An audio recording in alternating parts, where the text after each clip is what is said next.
Hello, good day to you. Right, today in GCSE Business Studies, we will discuss about types of business organizations. We have already started types of business organization. I've explained you about sole trade and partnership, and prior to that, uh, types of business organizations in the private sector and public sector. And we discussed about business ownership based on limited and unlimited liabilities, and incorporated and unincorporated businesses. So today we will look at in this unit. So this is about, as I said, business organizations and objectives. In that topic 3A, part of 3A we discussed in the last class, types of business organizations. So in this, today we will discuss the other type of business organizations which are incorporated. So what are incorporated businesses is, we say these are businesses which are registered as a separate entity. So these businesses have their own identity separated from the owner. So owner's link doesn't matter here. Actually, business is known as a separate individual, like a person, like a human, it is accepted. So any legal agreements or documentation, whatever, could be done based on the business's name. We don't care what the owner is, who is the owner, and all sort of things in legal terms, actually. So the business is recognized. So because of that reason, owners may change, but the business will remain to be there, actually, unless the business fails due to financial or various other reasons. But the business can continue. That means this also being incorporated also gives the business continuity. So incorporation means what? Registering the business as a separate legal entity.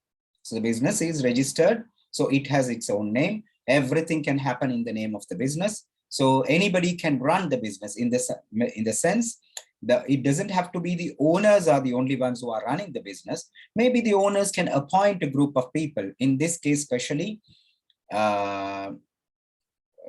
like especially the owners can actually give, like, you know, a board of directors to run the business. So that is how it works. Okay. So incorporated companies, these are also called limited companies and joint stock companies. What's the reason is, limited companies they are called. Also, we were talking about limited liability and unlimited liabilities. So limited liability means in case of business bankrupt, the owners of this kind of businesses, they will only lose the money that they have invested. That means they have invested as capital. If the business fails, if there is no money to be given to the owners, then they are just going to lose what they have invested. But if the business kind of, you know, fails and closes down and there's some money, they still would get, actually. But if they don't have, there is no money, they are not going to get the money that they have invested. But let's say the business is liable to outsiders. I mean, external liabilities. If the business is liable to outsiders, then the owners of these businesses, they don't really have to bother finding money to pay off the external debts. That's what it means by limited. So their liability is not unlimited to like their personal wealth and all that. They don't have to be paying businesses' debts using their personal wealth, right? So since, you know, because since their liability is limited, we call it limited liabilities. And joint stock companies, the next name. Why do we call it joint stock companies? Is actually these type of businesses are owned by many people called shareholders. So all these shareholders hold the company's capital, which is known as share capital, jointly, also known as stock. Stock doesn't mean goods, actually. Here the stock means the stock of shares, the stock of ownership, actually. So the ownership of this business is jointly held by many owners who are popularly known as shareholders, right? So a limited company, in that case, what is it? It is a business that is owned by shareholders and run by directors. Actually, the shareholders mostly appoint a board of directors to run the business on their behalf, because not all the shareholders can be, coming to work every day or run the business and so on. And also, actually, some of the directors can be some of the shareholders too, or the directors can be all like from outside, right? And most importantly, as it says, they have limited liability. That's why mostly these companies are, unlike the other two names, they are mostly popular with the name limited companies, right? So like I mentioned, the owners of the limited companies are known as shareholders. And what they do, they invest part of the business capital. That's why it's called shares, right? So I hope now you understand what do people talk about buying shares. Actually, buying shares simply means giving money into a business, into a limited company as an owner. Giving amount of capital to a business is what we call buying shares, actually, right? Then there are actually mainly two types of limited companies, private and public. Now, please do not confuse yourself with this public limited company with the public sector businesses. Actually, public sector businesses mean businesses that are owned by the government. But public limited companies means these are also private sector businesses. But private sector businesses, limited companies are of two types, known as private and public. Let's see how. Why do we call them in two different names? The main reason is, in a private limited companies, shareholders, that means owners, can only be family and friends. So family members and friends, only the known people to each other can become the owners of a private limited company. But why do we call the other company a public limited? Not because it's owned by the government. We call it a public limited company because it is, in this kind of businesses, anybody in the general public can become a shareholder. So anyone who has money, who likes to invest in this business, can invest in this business. That's what it is called, a public limited company, right?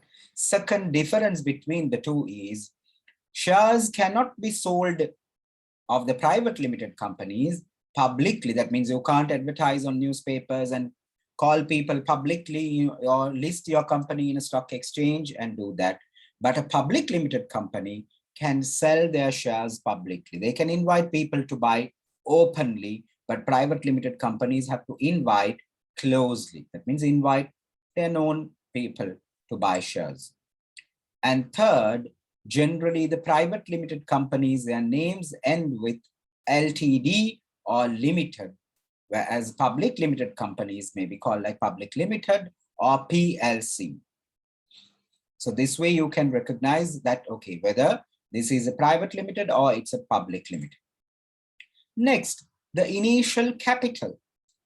Initially, when investing and starting a business, now a business might need a lot of capital. Let's say, for example, a business needs 500,000 pounds to run the business in the long run. But to start up, it can only run with about 10,000 pounds. Then if it is a private limited company, they can just start up with this 10,000 pounds, and little by little with the time, they can get more money as they grow. They can get more money as they grow. They can get more capital, and they can go up to 500,000, no problem. But to start, they can start up with any amount of capital that they want, they have. But a public limited company, because mostly public limited companies like banks, finance houses, they need to have a strong capital base. Otherwise, there is more chance for them to fail. So this is not something acceptable. So the Company Act or the Registrar of Companies would require them to first have a minimum of 50,000 pounds as a startup capital. So without that, public limited companies cannot start up. Right. Then generally in a public limited company, we see this characteristic: divorce of ownership and control. What does it mean is actually The ownership and control. Remember, I just mentioned a little while ago that, you know, the owners are shareholders, but they would appoint a board of directors to run the business. So the public limited companies owners are shareholders, but day-to-day running of the business, they appoint a board of directors who will run the business. This is done at an annual general meeting, like once a year. So actually what happens is the owners, that means the shareholders, meet almost just once a year, and all the 364 days, they are separated from the business. Business is run by the board of directors. So there is a divorce of owners and the business for the rest of the 364 days. This is why we call it like divorce of ownership and control. Right, so let's look at some of the advantages of private limited companies. One of the main advantage of private limited companies is these are incorporated businesses. That is, these businesses are registered as a separate legal entity. So because of that reason, the business will continue to exist. The business has the advantage of continuity. No matter owners die, owners go mad, or whatever, owners leave, still the business would continue to exist. Go mad, I use the word, please don't mind, but that is a legal thing actually, even by law. Actually, if the owner goes insane, still, sometime if it is a sole trader business, the business will also close down. But if it is a partner, limited company, the story is different, right? Limited liability.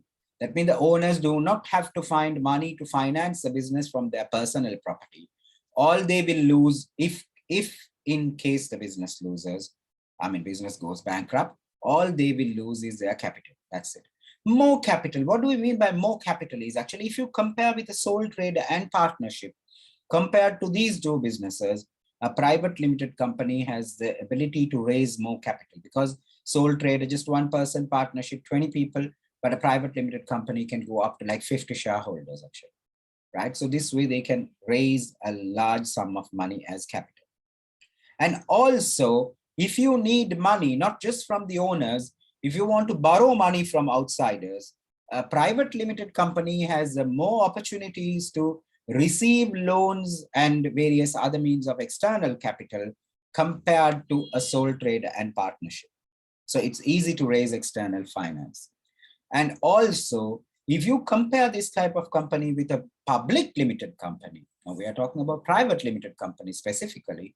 So comparing with a public limited company, a private limited company is easy to set up because less legal requirements are there. And also, you know, there is no need for having a limited, having an amount of initial capital. There is no limit on the initial capital. It doesn't have to be 50,000 pounds, it can be any. And also, compared to a public limited company, there is no risk of losing control as with the PLC. We say, why? Because in a public limited company, anybody in the general public can become shareholders. So what could happen is one of our competitors or any other company could buy some of our shares little by little, and there is a chance that they can raise up to about 51% of our company's shares, and then they automatically will have more power in our company, right? So we may lose the founders in many companies actually, around the world. There are, situations where the founders, the original owners who started the business as a private limited company, and then they went to as public limited, led the company to greater success. And after a while, after some times, they have lost control of the business overall. Right. Right. Public limited companies. Now, if we discuss the advantages of a public limited company, once again, as with the private limited companies, these are also incorporated and have limited liability and more capital compared to even a private limited company, because there is no limit in the number of shareholders. And once again, they also have the ease of raising finance. And most importantly, they have the ability to experience economies of scale. What do we mean by economies of scale? Actually, this as a topic we will discuss in another chapter in unit 5 or unit 6, that we will do what do you call operations management. So in operations management, we will discuss in detail, but for now, I'll just explain you in a short way. Economies of scale means cost per unit, average cost falling down, right? So, okay, because normally because we produce in large bulk, public limited companies will have a large scale production or large scale sales. So because we are buying in large bulk, we would be in a position to actually, experience economies of scale, because when we buy in bulk, we get discount, we get free delivery. So this would help us reduce the cost per unit, right? That is economies of scale. And also a public limited company has the ability to dominate the market. How? Now, let's say, for example, a public limited company is there, which is a supermarket. Then there are so many supermarkets which are sole traders. So the public limited companies, since they can experience economies of scale and all that, they can sell goods at a very cheap price and attract customers who were used to go to, like, sole trader and other small supermarkets, and now they all can come to this hypermarket or the supermarket which is run by the public limited company for looking for cheaper goods and high quality products. And then what happens is this supermarket will be the market dominant, market leader. So there is a possibility for public limited companies to become market leaders, right? Let's look at the disadvantages of public limited company, right? Sorry, right. It is costly to set up a public limited company.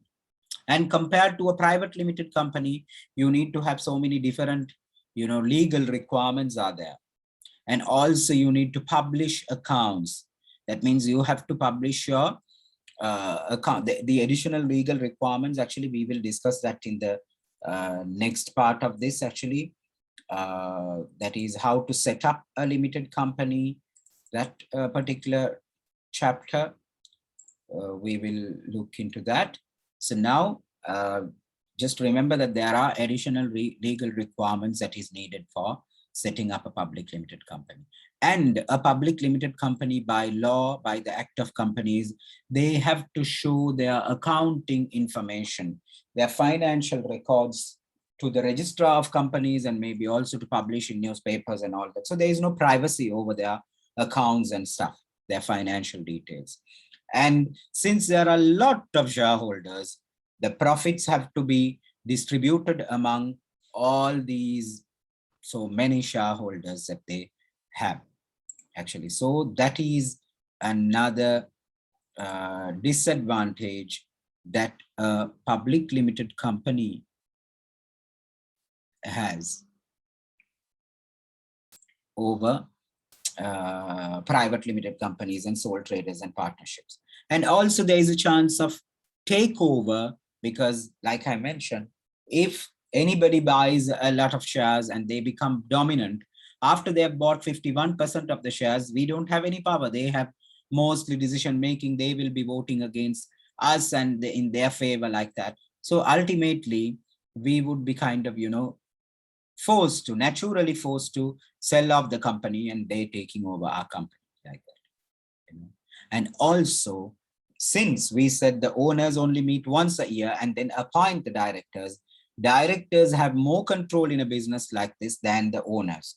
They can decide their own salaries. There are some companies, even during the COVID time, certain companies where you see the board of directors still having, a lot of, a big fat salary, directors remuneration, while they pay or a small amount or even not pay any dividends to the shareholders, pointing out no sales, no profit, like that, So that is a bad thing. All right. So in the next class, we will continue the rest on the companies, limited companies, like why do people buy shares, and how to register a limited company, and so on. So see you in the next class. Have a good day.